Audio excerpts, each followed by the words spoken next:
Hello everybody, Chad here. In this episode of Law of Attraction Secrets, we're going to talk about God's way is better than your way. Okay, now hold on here. Now this isn't going to be, a Christian talk. This is all, when you look at the law of attraction comes from a spiritual basis. So don't get scared. Don't get, hang on there. Okay, then let's get rocking and rolling here. If you like this video, subscribe below and let's get rocking and rolling. So, God's way is better than your way. What we have to understand before we get started with this is that all law of attraction comes from is spiritual text. Okay, most of this text comes from the Bible, the New Testament, scattered all over. Now, I'm a Christian, but I don't want to put a but to this, but the more I study the law of attraction over the last 15 years, and the more I study a study like Neville Goddard, really old school law of attraction, that I tend to have a different view, a little bit of a different view on the Bible, okay, than just the normal view that everybody has. So kind of the different passages, kind of why Jesus came and stuff like that. Jesus came, I mean, I don't want to get into that, but anyway, that's what we have to understand. All this comes from religious texts, spiritual texts. I don't want to say religious, religion is more man-made, more spiritual text. That's where law of attraction comes from. That's where it originated from, okay? Now, that being said, what do I mean by God ways are better than your ways? Okay, what I really mean by that is when you practice the law of attraction, and you have a want, you have a goal, okay? And you focus on that goal with all your attention, okay? Only one goal at a time. That's kind of what we've talked about before, okay? Then on top of it, you focus on this goal. You do your imagination. When you imagine, the best times is before bed, right when you wake up. When you do your imagination, you think the end result. So in your imagination, you think the end result. You think and you imagine that you've already accomplished what you want. And it's a feeling. You're imagining, what it would feel like if you already accomplished it. Okay, you go through that in your imagination. Now from there, the next step is you totally believe, trust, and have faith it's going to come true. Because remember, okay, God is within you, heaven is within you, okay, no matter what your spiritual beliefs are. If universal laws, Mother Nature, the laws of the universe, whatever, we have the power within us. Okay, that's what we have to understand. God is within us. Heaven is within us. God is not an external person sitting on a cloud. He's within us. The Spirit is within us. That's what gives us the power. That's why law of attraction works. That's what gives us the power, okay? So when you go from your imagination, once you stop and you wake up or you go to bed, you totally just trust and you believe like a child, okay? It's almost like having belief as a child. That it's going to happen. Bottom line, okay? Because if you totally believe and you totally trust it's going to happen, it's easy for you to go on throughout your day. It's easy for you to focus on work, hang out with friends, and do other things through the day like normal if you just fully trust what you think about, what you imagine is going to come true, okay? So, think about it as a kid, or think about it as when you used to be a kid. And at a certain point, a certain age, we probably grew out of this. But when we're super, super young, we run up to our parents and we ask our dad, hey, can I get a bicycle?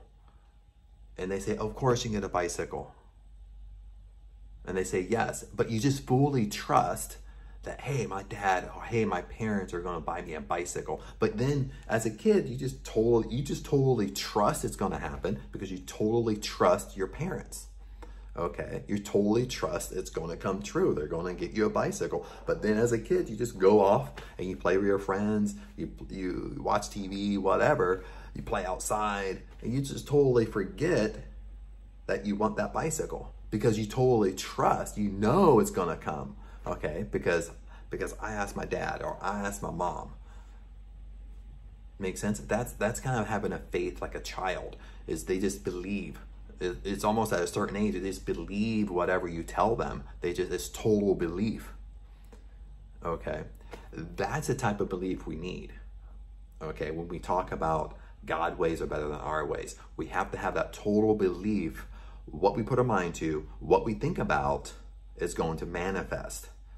Okay, so what I mean by God's ways are better than your ways, first, it's belief. Total belief and total trust. But the second thing is you have to give up control, okay? If you're anything like me, growing up, I never thought I had a controlling mindset, you know, because I don't physically control people, whatever. But the older I get, you know, I like to overthink. I like to analyze, okay? Especially in business, I like to overthink and analyze. But what does overthinking and analyzing do? Makes sense? It's really you're trying to control the outcome. So if I want something and I put all my attention to it and I do the imagination and I try my best to trust and believe, but at the same time, I'm overthinking and overanalyzing. I overthink and overanalyze too much. What does that lead to? It leads to worry, doubt, and fear. Okay, what does that mean? It means I'm not totally believing and trusting. I'm not totally believing and trusting God is inside me. I'm not totally believing and trusting that I have the power inside me already. Okay, I'm not totally trusting as what I focus on in the unseen is going to become seen. Makes sense? So when it's God's ways are better than your ways, what that really means is when we're trying to control the outcome. We're trying to figure out in our own mind, well, maybe if I do this, maybe it'll come in this direction here. So when we're trying to control it, come in a certain direction, okay, we kind of prohibit it to come in from a different direction. Does that make sense? Because we're trying to force it too much. Remember, force negates. So we have to try our best not to force things. We have to try our best to let it be. The only way you can let it be is just truly believe and trust in yourself. Okay, God is within. The power is within. So what it means that God's ways is better than your ways is God has a better understanding. Makes sense? He has a better way of moving things around for it to come to you. Makes sense? Rather than you trying to force it one direction. When you're trying to force one direction, you're kind of giving up different directions that could come to you. Okay, so that's what it really means. God's way is better than yours, because you have a higher power working in your favor. And he's rearranging things for it to come in. And, you know, Neville Goddard talks about this in several different ways, but one of the things, I don't know if I can explain this very good, but one of the things he kind of puts very good is the better you get at your attention, the better you get at your imagination, the better you believe that you can manifest whatever you want. Okay? He kind of puts it this way, paraphrasing, that most people are just going through life. They just go with the flow. Okay, they just go through life. They're not in control of their thoughts. They're not in control of their imagination. They're not in control of what they want. So when God's way is better than yours, what happens? The universe uses people, and he rearranges things to help you get what you want. Makes sense? So you're not manipulating people.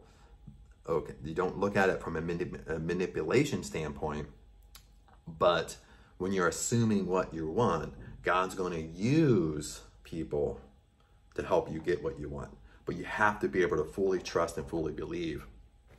And sometimes going through this myself, sometimes it's a test on you too. Sometimes it's a test on a test on your patience. Maybe you're not a patient person. So maybe it's a little bit test on the patience that you know, you have to be patient a little bit. Maybe it's controlling your thoughts. Makes sense? Thought control is the hardest thing for us to do. So that's why I have a lot of videos on not giving up, stay committed to the end, because it's about thought control. It's not about, when we try to control too much, we try to control the how too much, we start overthinking or overanalyzing. Most of the time, the reason why we quit is because we just have this inner chatter day in and day out, day in and day out. We can't focus on our day-to-day activities, and we get so tired of it, we just quit. We just make a decision to whatever the goal we're going after, whatever it is. It could be a relationship goal, and all of a sudden you just cut the relationship because you can't, you know, you can't control your inner chatter. You can't control the how. Okay, so the biggest thing is you have to control your thoughts. That's a thing. So sometimes going through this, it could be a little test. It could be a patience test. It could be you learning how to control your thoughts a little bit better. It could literally be until you learn to fully trust and believe and you truly let it be, then all of a sudden it will come to you. You know what I mean? Because this is why I always say that you stay in a game, you don't give up, you stay committed to the end. Because lots of times when we give up, this is where you started. If you can see my hands, this is where you started. You're first, the beginning of your goal here. Okay, when you want to give up, it's never in the very beginning. It's always like, you're always side by side with your goal. You're always so close to achieving what you want. That's when we give up, okay? So we have to stay in the game. Okay, you always hear most people give up right before they achieve what they wanted. That stuck with me probably for the last 20 years. Okay, I've had someone say that to me. It's like, Chad, most people give up right before they would achieve what they wanted.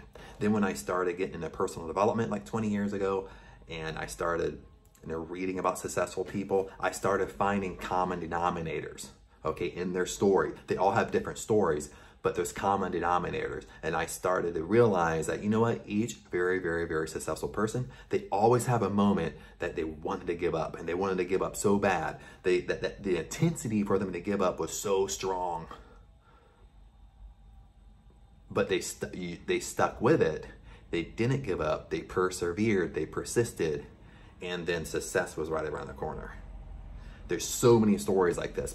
Almost all successful people have some type of story like this, where I just had an immense feeling to give up, but I'm so lucky I didn't give in. They're even state, I'm so lucky I didn't give in to that feeling, because a week later it happened, or a couple days later it happened. So when you have to tell yourself, you can't act on emotion, okay? You have to tell yourself, when you feel like giving up, your goal is right around the corner. Okay, sometimes it's just a test. It's a perseverance test. It's a persistence test. It's a persistence of, you know, do you really want this? Makes sense? And it's right around the corner. And that's what you have to tell yourself. So there's a lot of little things in there for you to stay in the game, stay committed to the end. Stay committed to the end, because I love what Neville Goddard says, is because he states that he's never seen this fail. The only way this fails is when you give up and you quit. But if you hang in there, you persist and you believe and you stay committed to the end, you're guaranteed 100% to get what you want. 100%. God turns the unseen into the seen. God turns the unreality into the reality. Okay. What is belief? Okay. In the Bible text, belief is so many different things. It's ask, believe, receive. Okay, it's having belief and faith before you even receive it. Meaning belief and faith is the unseen. You believe you're going to get it before it's in your real reality. It's in your imagination, but you just truly believe that you're going to get it. Then once you truly believe, once you're going to get it, you fully trust God is inside you. He has a better way than yours. It's his perfect timing. So you totally believe and trust. You move on with your day. You still do your nightly morning routines. You fully trust it's going to come to pass. And you let God do his work. You let the universe do his work. You let the power within you do their work. Make sense? So hopefully this helped. I know a lot of this is easier said than done. Okay? And, you know, I feel you on that.